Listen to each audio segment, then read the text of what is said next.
श्री गणेशाय नमः। शांताकारं भुजगशयनं पद्मनाभं सुरेशं विश्वाधारं गगनसदृशं मेघवर्णं शुभांगं लक्ष्मीकान्तं कमलनयनं योगिभिर्ध्यानगम्यं वन्दे विष्णुं भवभयहरं सर्वलोकैकनाथं। प्रह्लाद नारद पराशर पुंडरीक व्यासाम्बरीश शुक शौनक भीष्म दाल्यभ्यान् रुक्मांगदार्जुन वसिष्ठ विभीषण आदीन पुण्यानिमान परम भागवतां स्मरामि। इस वीडियो में हम लोग पढ़ेंगे कि भगवत प्राप्ति से संबंधित हमको कौन से शास्त्र पढ़ने चाहिए। इसलिए ये वीडियो बहुत ही आवश्यक वीडियो है, जिसमें हम ये सीखेंगे कि भगवत प्राप्ति से संबंधित कौन से शास्त्र पढ़ने चाहिए, जो कि संतों ने बताया है। मैंने नहीं बताया, मैंने अपने मन से नहीं बता रहा हूँ, मैं इसका रेफरेंस दूंगा कि संतों ने ही बताया। ये एक कल्याण है, ये कल्याण का पुनर्जन्म एडिशन है, काफ़ी पुरानी कल्याण है। इसमें भी ये दिया हुआ है कि भगवत प्राप्ति क्यों करें, भगवत प्राप्ति का लाभ क्या है, भगवत प्राप्ति क्यों करनी चाहिए। इसमें एक थोड़ा सा एक लिखा हुआ है, पहले मैं वो पढ़ाता हूँ, वहाँ से हम शुरू कर रहे हैं। तो जीवन में शांति भगवत प्राप्ति से ही हो सकती है। और भगवत प्राप्ति किससे होती है? निष्काम कर्म के द्वारा चित्त की शुद्धि, उपासना के द्वारा चित्त की एकाग्रता तथा ज्ञान के द्वारा अज्ञान का नाश होने पर ही हो सकती है। तो अज्ञान का नाश होता है तभी हो सकती है। जिन लोगों को अभी ठीक से समझ में नहीं आ रहा है, अभी वो सुनते जाएं केवल, और आगे मैं इसके बारे में बताऊंगा। और शास्त्रों में भी वैसे आता है। तो इसका अगर मैं सरल शब्दों में अर्थ बताऊं तो भगवत प्राप्ति किससे होती है? कुछ ऐसे कर्म करने से होती है जिससे हमारा अज्ञान नाश हो जाए और फिर क्या हो? भगवत प्राप्ति हो जाए। भगवत प्राप्ति होने से ही हमको शांति मिलती है।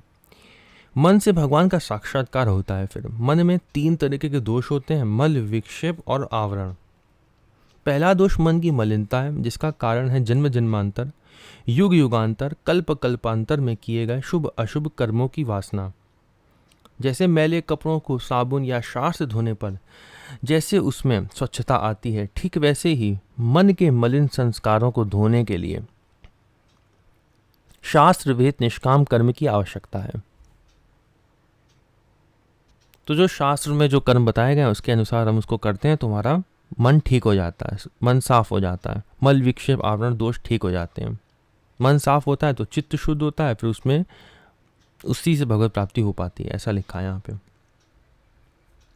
मन का दूसरा दोष है विक्षेप, अर्थात चित्त की चंचलता। उसके दूर करने का एकमात्र उपाय क्या है? भगवान की भक्ति। भगवान की भक्ति से ही ये चंचलता मन की दूर होती है। पहला जो बताया था मल, वह तो मलिनता जो बताया था वह तो शास्त्र विहित, जो शास्त्र में कर्म बताए हैं उसको करने से दूर हो जाएगी। दूसरा बताया था विक्षेप। विक्षेप किससे दूर होता है? विक्षेप होता है भक्ति से दूर। दूसरे शब्दों में भगवान में प्रेम। प्रेम उसी वस्तु में उत्पन्न होता है जिसके रूप और गुणों का ज्ञान हो। अब यहाँ से एक पॉइंट आता है कि भगवत प्राप्ति किससे होती है। जैसे रामचरितमानस में भी लिखा है, कलयुग केवल नाम आधारा, जपत जपत उतरी पारा। नाम जप से होती है भगवत प्राप्ति, ठीक है। लेकिन नाम जब आप तभी कर पाओगे जब आप उस वस्तु के रूप और गुणों का ज्ञान होगा जब आपको। जैसे यहाँ पे लिखा है, दूसरे शब्दों में भगवान में प्रेम। प्रेम उसी वस्तु में उत्पन्न होता है। प्रेम से नाम जपेंगे, और प्रेम किसमें होता है? जिसके रूप और गुणों का ज्ञान हो। और वो किससे होगा? वह शास्त्र पढ़ने से होगा। लौकिक पदार्थों में भी उनके रूप और गुणों का ज्ञान होने पर ही प्रेम उत्पन्न होता है। जैसे अगर मैं आपको कोई अंगूठी दिखाऊं और कहूं कि ये अंगूठी जो है ना, ये प्लैटिनम की है, आप पहले देखोगे तो सोचोगे कि ये तो चांदी की है, तो वैल्यू नहीं पता चलेगी। लेकिन जब कहेंगे कि प्लैटिनम की है तब वैल्यू पता चलेगी। वैसे ही रूप और गुणों का ज्ञान होने पर ही उसकी वैल्यू पता चलती है। वही बात यहाँ पे भी लिखी है। लौकिक पदार्थों में भी उनके रूप और गुणों का ज्ञान होने पर ही प्रेम उत्पन्न होता है। इसी प्रकार भगवान में प्रेम उत्पन्न करने के लिए भगवान के रूप और गुणों का ज्ञान आवश्यक है। और भगवत रूप तथा गुणों के ज्ञान का साधन क्या है? शास्त्र पढ़ना। लिखा है, इतिहास पुराण द्वारा भगवान के पवित्र चरित्र का श्रवण अथवा पठन। भगवान के चरित्र का जितना ही अधिक श्रवण अथवा पठन होगा उतना ही अधिक भगवान में प्रेम बढ़ता चला जाएगा। जैसे जैसे प्रेम बढ़ेगा वैसे वैसे ही भगवान में मन भी लगने लगेगा। स्त्री पुत्र आदि में भी प्रेम बढ़ने से ही मन लगता है, और प्रेम बढ़ाने का उपाय क्या है? जिसमें प्रेम हो उसके रूप और गुणों का ज्ञान। अतः रामायण लिखा है, रामायण महाभारत आदि इतिहास तथा पुराणों के श्रवण अथवा पठन के द्वारा भगवान के रूप और गुणों के ज्ञान की सर्वप्रथम आवश्यकता है। इनके बिना भगवत भक्ति नहीं हो सकती। तो शास्त्र पढ़े बिना भगवत भक्ति नहीं हो सकती। ये कौन कह रहा है? ये मैं नहीं कह रहा हूँ, ये कौन कह रहा है? संत कह रहे हैं। अनंत श्री विभूषित श्री गोवर्धन पीठाधीश्वर जगत गुरु शंकराचार्य स्वामी जी, श्री निरंजन देव तीर्थ जी महाराज, ये संत कह रहे हैं कि शास्त्र पढ़े बिना प्रेम नहीं होगा भगवान से। भगवत प्राप्ति प्रेम से होगी, मन की मलिनता प्रेम से जाएगी, और प्रेम शास्त्र पढ़े बिना नहीं होगा, क्योंकि रूप का ज्ञान नहीं होगा भगवान के।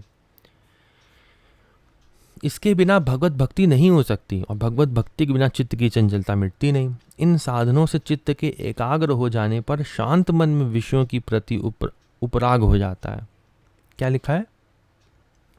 इन साधनों से, शास्त्र पढ़ने से चित्त के एकाग्र हो जाने पर शांत मन में विषयों के प्रति उपराग हो जाता है। बाकी जो माया के जो विषय हैं उनमें उपराग हो जाता है। तब फिर सुख दुख, भूख प्यास और सर्दी गर्मी सहन करने की शक्ति प्राप्त होती है। क्रमशः गुरु और शास्त्रों के वाक्यों में तब लेवल आता है कि जिसमें हमको श्रद्धा विश्वास होता है, श्रद्धा विश्वास उत्पन्न होने लगता है, जिनसे चित्त का समाधान हो जाने पर मोक्ष की इच्छा होती है, फिर भगवत प्राप्ति की इच्छा होती है। फिर श्रवण मनन और निधिध्यासन। श्रवण मनन पढ़ते हैं पहले, फिर उसी का चिंतन करते हैं और फिर उसको अपने जीवन में उतारते हैं। ये 3 स्टेप हैं। श्रवण, मनन और निधिध्यासन के द्वारा भगवान का साक्षात्कार होने पर शाश्वत शांति की प्राप्ति हो जाती है, फिर भगवत प्राप्ति हो जाती है। यही जीवन का उद्देश्य है, ऐसा संत कहते हैं। तो हमको इससे क्या पता चला कि भगवत प्राप्ति करनी चाहिए, यह जीवन का उद्देश्य है।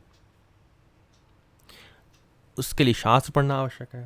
तो मैं कुछ शास्त्र पढ़ने के बारे में इस वीडियो में बताना चाहूँगा कि कौन से शास्त्र पहले पढ़ने चाहिए। फिर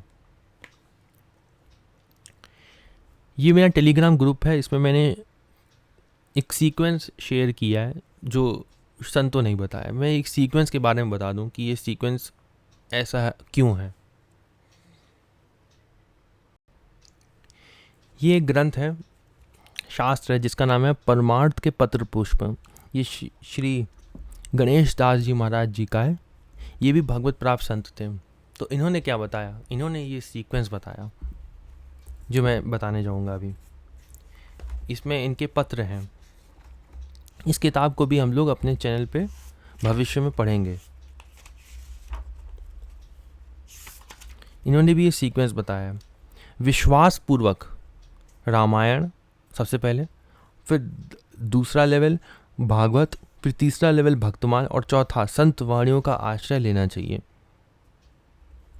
इन्होंने बताया कि ये चारों पढ़ने चाहिए। कौन कौन से? रामायण, भागवत, भक्तमाल और संतवाणी। ये चारों जो लेवल हैं इनको पढ़ना चाहिए, इन्होंने बताया। मैंने अपने मन से नहीं कहा है,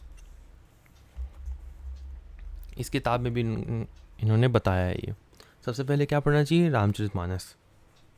रामचरितमानस और रामायण सबसे पहले पढ़ना चाहिए। और भी शंकराचार्य जी के अगर आप वीडियोस देखेंगे तो उन्होंने भी यही सीक्वेंस बताया है।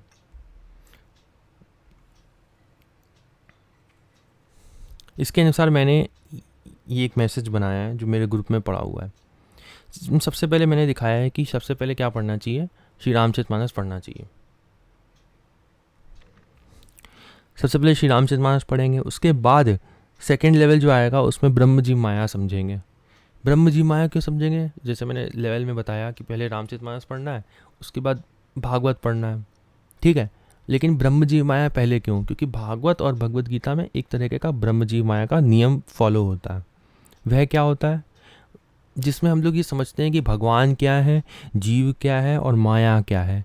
ये एक नियम होता है जिसमें जो हम लोग इसमें पढ़ते हैं, ब्रह्म जी माया। इसको समझने के 5 तरीके होते हैं। इसको समझने के 5 तरीके होते हैं, वह मैं दिखा दे रहा। उन 5 तरीकों के नाम क्या है? वह अलग अलग संतों ने अलग अलग तरीके से समझाया है। उन 5 तरीके के नाम ये हैं। ये भक्तमाल में भी दिया हुआ है, विस्तार से दिया हुआ है भक्तमाल में, ग्रंथ में 5 तरीके के ये जो भी तरीके हैं ये विस्तार से दिए हुए हैं। पहला दिया है शुद्धाद्वैत और अद्वैतवाद, ब्रह्म जी माया समझने के 5 तरीके हैं। दूसरा द्वैतवाद, तीसरा द्वैताद्वैतवाद, चौथा विशिष्टाद्वैतवाद और 5वां अचिंत्य भेदाभेदवाद, जो चैतन्य महाप्रभु जी ने ये समझाया है। तो अलग अलग संतों ने अलग अलग तरीके से भगवान क्या है, जीव क्या है और माया क्या है ये समझाया है। ये पढ़ना पहले आवश्यक होता है जिससे हम भागवत और भगवत गीता को समझ सकें। ठीक है, तो पहले आपने श्रीमद् रामचरितमानस पढ़ी, उसके बाद रामचरितमानस कैसे पढ़नी है इसकी वीडियो मैंने अपने चैनल में दे रखी है, वहाँ से आप देख सकते हैं 30 वीडियोज़ में समझाते हुए, हिंदी और चौपाई दोनों में। तो 30 वीडियोज़ आप रामचरितमानस की वहाँ से भी देख सकते हो या स्वयं पढ़ सकते हो। रामचरितमानस सबसे पहले पढ़ लिया, फिर उसके बाद ब्रह्म जी माया जो है, माया क्या है, भगवान क्या है, जीव क्या है, इसका हमने तरीका वो भी पढ़ना आवश्यक है। तो उसके लिए मैंने यहाँ पे लिंक दिया हुआ है कृपालु जी महाराज का। कृपालु जी महाराज ने जिस तरीके से ब्रह्म जी माया समझाया है वो बहुत ही अच्छे से समझाया है उन्होंने, तो आप वो देख सकते हैं ब्रह्म जी माया समझने के लिए भागवत पढ़ने से पहले। तो आपने रामचरितमानस पढ़ी, ब्रह्म जी माया की जो प्लेलिस्ट थी वो देख ली, उसमें 10 वीडियोज़ हैं लगभग। उन 10 वीडियोज़ को देखने के बाद आपको ये ठीक से समझ आ जाएगा कि भगवान क्या है, माया क्या है और जीव क्या है। थ्योरेटिकल ठीक से समझ में आ जाएगा। वैसे तो भगवत प्राप्ति के बाद ही आता है कि भगवान, माया और जीव क्या होते हैं। उसके बाद आपको भागवत पढ़नी है। एक बार मैं दिखा दे रहा कि कौन कौन सी किताबें आपको पढ़नी है। ये श्री रामचरितमानस है। सबसे पहले आपने श्री रामचरितमानस पूरी की पूरी पढ़ ली। उसके बाद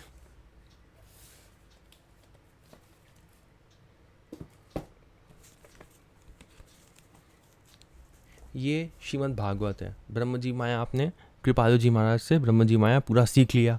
उसके बाद भागवत का पाठ करना आवश्यक है। भागवत आपने पूरी पढ़ी, इसमें 12 स्कंद हैं और भागवत कैसे पढ़नी है और किन किन स्कंदों में क्या क्या है इसकी वीडियो मेरे चैनल पे पड़ी हुई है, उसका लिंक मैं इसी वीडियो में भी दे दूँगा।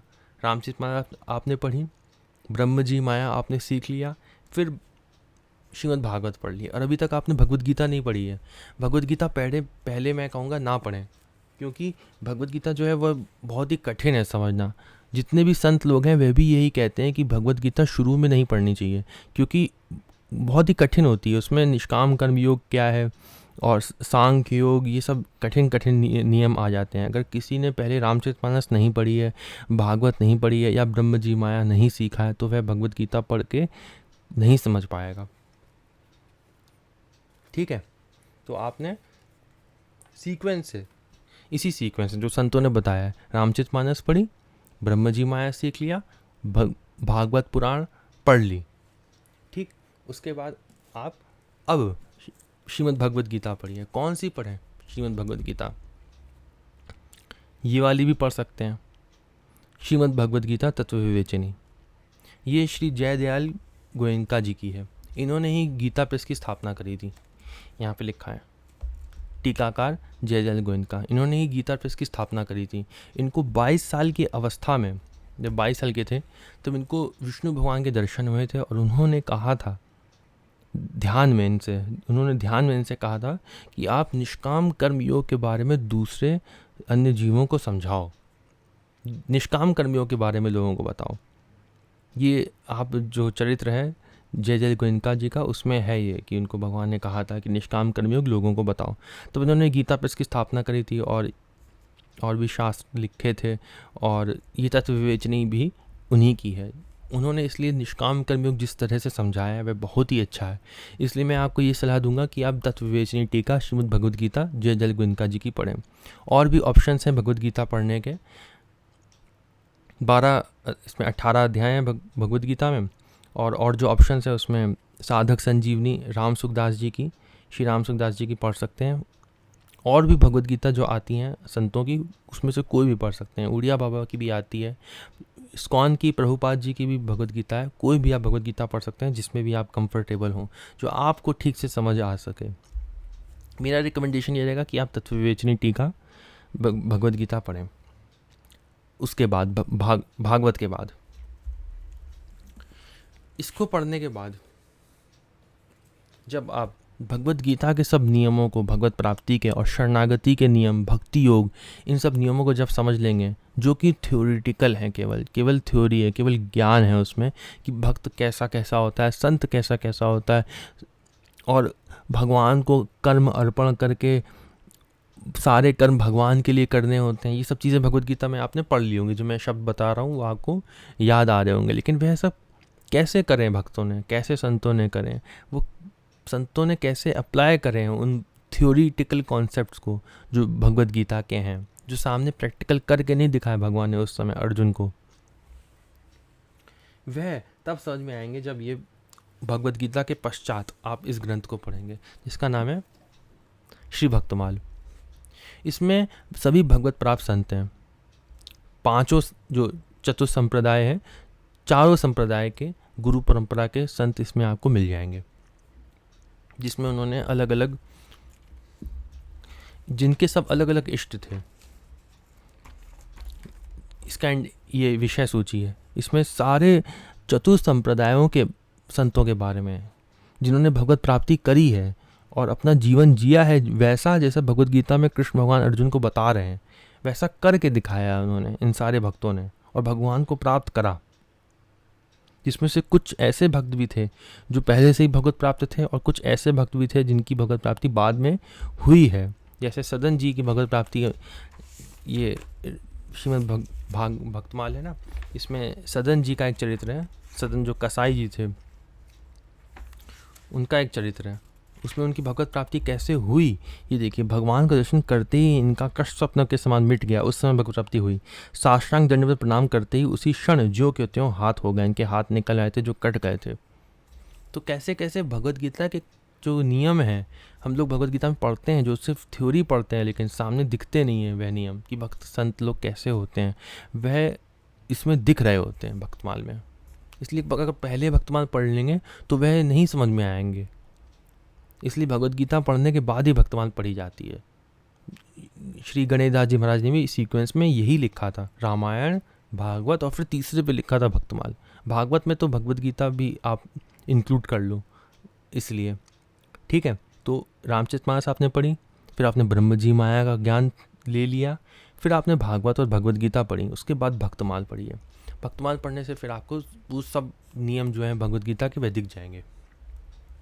जब आप भक्तमाल पढ़ लो, उसके बाद अब आप रसिक ग्रंथ जो हैं वह पढ़ सकते हो। इसमें से सबसे प्रथम रसिक ग्रंथ जो है, जैसे उसमें लिखा था संतों की वाणी का आश्रय लें, तो सबसे पहले संतों की वाणी का आश्रय लेने की सबसे अच्छा ग्रंथ जो है वह है विनय पत्रिका। सबसे ईजी, सबसे सरल ग्रंथ समझने के लिए संतों की वाणी को, और भगवत प्राप्ति की गारंटी देने वाला ग्रंथ।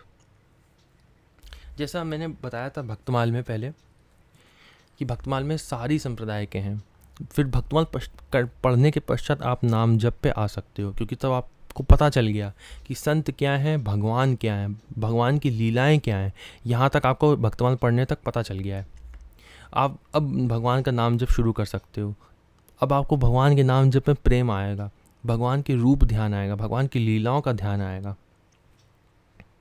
अब भगवान की उन रूप ध्यान, लीलाओं का ध्यान करते करते हम नाम जप कर सकते हैं और भगवत प्राप्ति की तरफ जा सकते हैं। साथ साथ हम उन रसिक संतों के ग्रंथ को पढ़ेंगे अब, जो अब हम भक्तमाल तक पढ़ने के तक हम समझ सकते हैं। जैसे विनय पत्रिका, जैसे और भी अनेक संत हैं रसिकों, वृंदावन के तो बहुत ही सारे हैं, और भी अनंत संत हैं वैसे तो। उनके जो रसिक ग्रंथ हैं, जो संतों की जो वाणी हैं, उनको हम समझ सकते हैं। जैसे श्री केलीमाल जी बहुत ही उच्च कोटि का शास्त्र है, और अष्टादश पद की ये टीका मेरे पास रखी है, ये भी स्वामी हरिदास जी की है।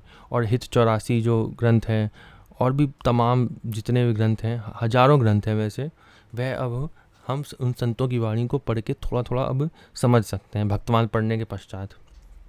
अब किसी के अंदर ये प्रयास आ सकता है कि मैंने बताया कि नाम जप कर सकते हैं।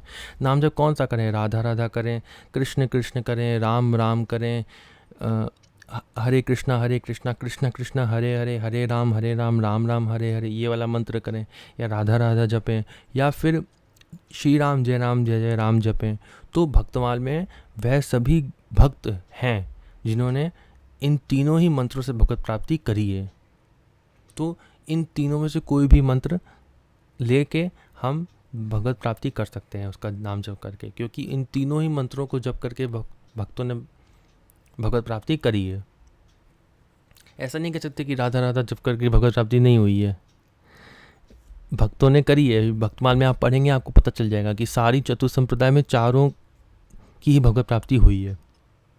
जो भी इन चारों संप्रदाय में उनकी भगवत प्राप्ति हुई है।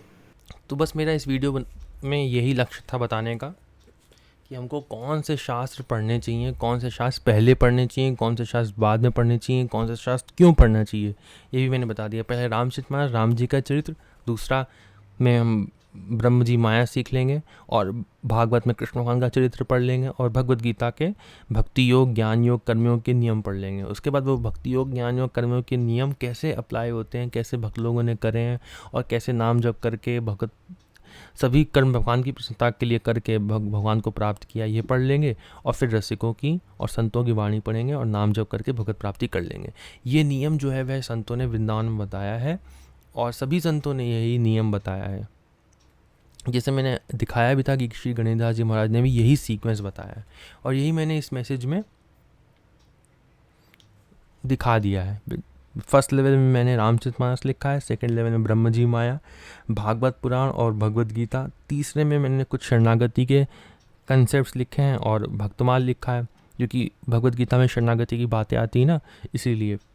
और चौथे में विनय पत्रिका लिखा है और नाम जप की वीडियो डाली है। बस, तो आशा है आपको ये क्लियर हो गया होगा कि पहले कौन सा शास्त्र पढ़ना है, बाद में कौन सा शास्त्र पढ़ना है, और शास्त्र क्यों पढ़ना है बाद में, पहले कौन सा क्यों पढ़ना है, आपको क्लियर हो गया होगा। और इससे संबंधित अगर आपको कोई भी प्रश्न है तो आप वो कमेंट में कर सकते हैं, और टेलीग्राम ग्रुप को भी ज्वाइन कर सकते हैं। ओम नमो भगवते वासुदेवाय।